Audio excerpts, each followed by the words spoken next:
السلام علیکم ویورز، آج کا پہلا سوال ظاہر ہے جو ملکی حالات ہیں اس کی مناسبت سے ہی ہوتے ہیں۔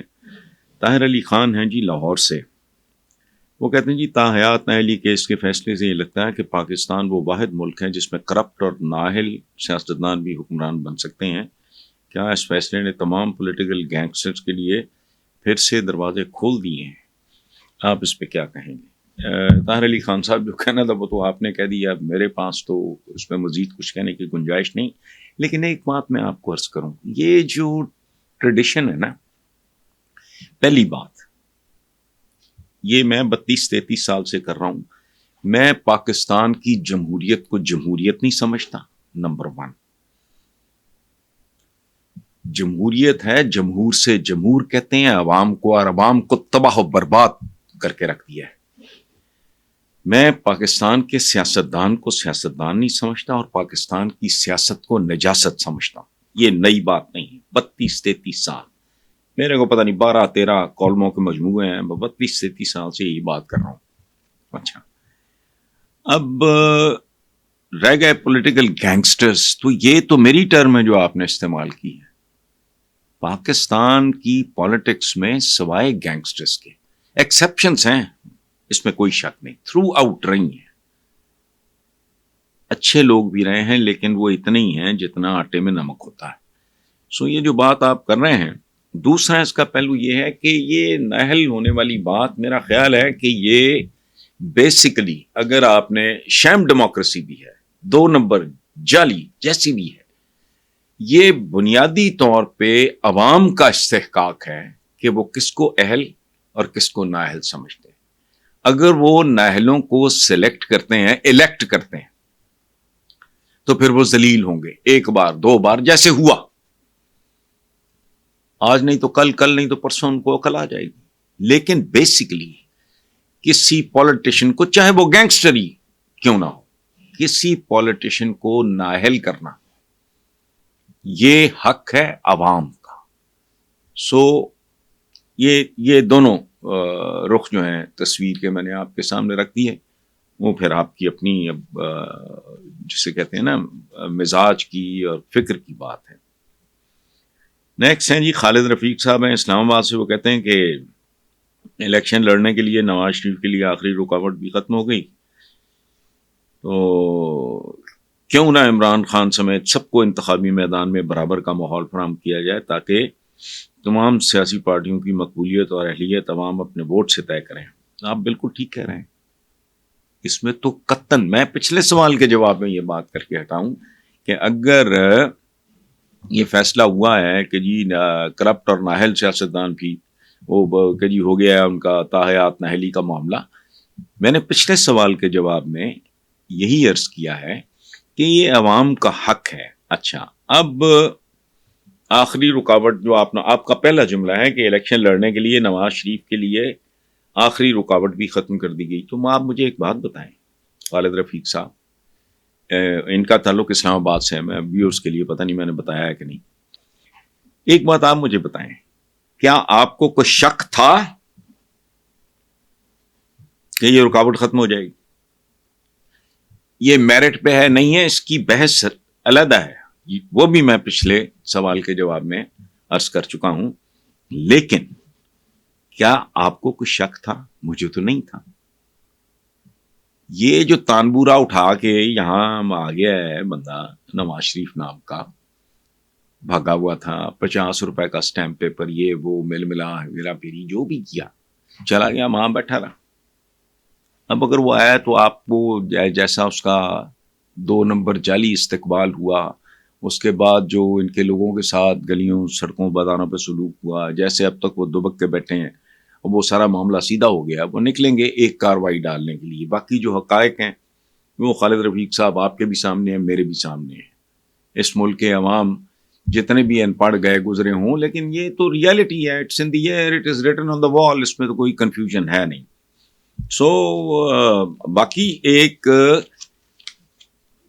کتابی بات، نصابی بات کہ جی تمام سیاسی پارٹیوں کو، تو کتاب نصاب کی تو اوقات ہی کوئی نہیں ہے اس ملک میں۔ یہ آئین کی کتاب میرے پاس پڑھی ہے، کبھی پڑھ کے دیکھیں، آپ کو یقین ہی نہیں آئے گا کہ یہ پاکستان کا آئین ہے۔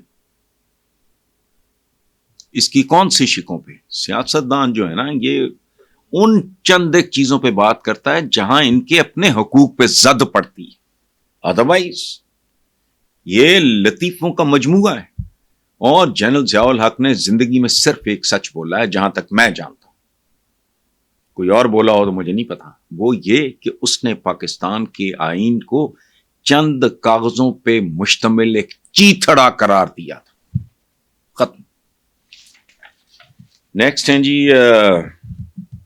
کبرا امین ہے ملتان سے. وہ کہتی ہیں جی عمران خان کو GHQ حملہ کیس میں گرفتار کر لیا گیا، 5 ماہ قید میں رہنے کے باوجود وہ اپنے بیانیے سے پیچھے نہیں ہٹ رہے. 9 مئی کے بعد جو کیسز عمران پہ بنے کیا وہ ان سے جان چھڑا سکیں گے؟ یہ تو وقت ہی بتائے گا بہن میری کہ یا بیٹا مجھے نہیں پتا آپ کا ایج گروپ کیا ہے. تو باقی یہ پارٹ آف دا پیکج ہے، یہ تو اس کھیل کا حصہ ہے. پاکستان کی پوری تاریخ اٹھا کے دیکھ لیں، یہاں کیا کیا کچھ نہیں ہو سکا. اس ملک کے بانی پتہ نہیں، مجھے نہیں سمجھ آتی وہ کیا تھا. قائد اعظم محمد علی جناح، ایمبولینس خراب ہوتی ہے، کوئی سٹینڈ بائی، کوئی ارینجمنٹ نہیں ہے متبادل. شدید ترین موسم میں ایک ڈائنگ مین بیٹھی، پنکھا چل رہی، پھر لیاقت علی خان، پھر ذوالفقار علی بھٹو، پھر بے نظیر بھٹو. سو اس بغول تے کچھ نہ بول. Thank you. آخری سوال ہے جی میاں سعد رضا ہے، کراچی سے تعلق ہے ان کا، کینیڈا میں رہتے ہیں. وہ کہتے ہیں جی کہ آپ پاکستان کی سیاست پہ دہائیوں سے لکھ رہے ہیں، آپ نے کئی ادوار حکمرانی بھی دیکھیں، پاکستان کی تاریخ اور تمام ادوار حکمرانی اور سیاستدانوں پہ ایک ایک کر کے واضح اور تفصیلی تجزیہ پیش کریں تاکہ ہماری نسلیں بھی اپنے ماضی سے روشناس ہو سکیں. میاں سعد رضا صاحب، یہ اس طرح کے پروگرام میں 75 سالہ تاریخ بیان کرنا ممکن نہیں ہے. یہ تو پھر چند گھنٹوں کا ایک وہ ہونا چاہیے، ایک سیشن ہو، اس کے بعد پھر کوسچن آنسر سیشن ہو، پھر صورتحال واضح ہوگی. ایک موٹی بات میں آپ کو بتا دیتا ہوں. پاکستان بنا تو اس کے بعد ایک شاعر، مجھے ان کا نام بھول رہا ہے، ان کا ایک مصرع بڑا پاپولر ہوا، پڑھے لکھے لوگوں میں آج بھی ہے، منزل انہیں ملی جو شریک سفر نہ تھے. اچھا، پھر ایک بڑا خوبصورت گیت ہے، اس کا ایک مصرع ہے، نہ جانے کیسا سفر ہے میرا، جہاں ہے منزل وہیں لٹیرا. باقی حبیب جالب کی شاعری پڑھ لیں. اور آخری بات، آج کا پاکستان دیکھیں، آپ کو اندازہ لگے گا کہ بھاری اکثریت سیاستدانوں کی یا حکمرانوں کی وہ بددیانت، خائن اور خود غرض لوگوں پہ مشتمل تھی. ورنہ ذہن میں رکھیں کہ جب پاکستان بنا بہت برے حالات تھے، قتل و غارت ہوئی، لوگوں کی بہنیں، بیٹیاں، بیویاں، بہویں، پتہ نہیں کیا کچھ ہوا. نوزائیدہ بچے، جو بھی نوزائیدہ بھی نہیں، ماں کے پیٹ میں تھے، نکال کے اچھال دیے گئے نیزوں پہ، کرپانوں پہ. لیکن پاکستان کے دفاتر میں صورتحال یہ تھی پاکستان بننے کے فوراً بعد کہ ان کے پاس کامن پینس نہیں تھی. یہ تاریخ کی کتابوں میں لکھا ہے. درختوں کے جو کانٹے ہوتے ہیں نا، ان سے کامن پین کا کام لیتے تھے. لیکن پاکستان مقروض نہیں تھا، بلکہ پاکستان نے لینا تھا. پتہ نہیں 75 کروڑ میں شاید اماؤنٹ نہ، جس پہ گاندھی جی نے مرن برت رکھا کہ یہ پاکستان کا حق ہے.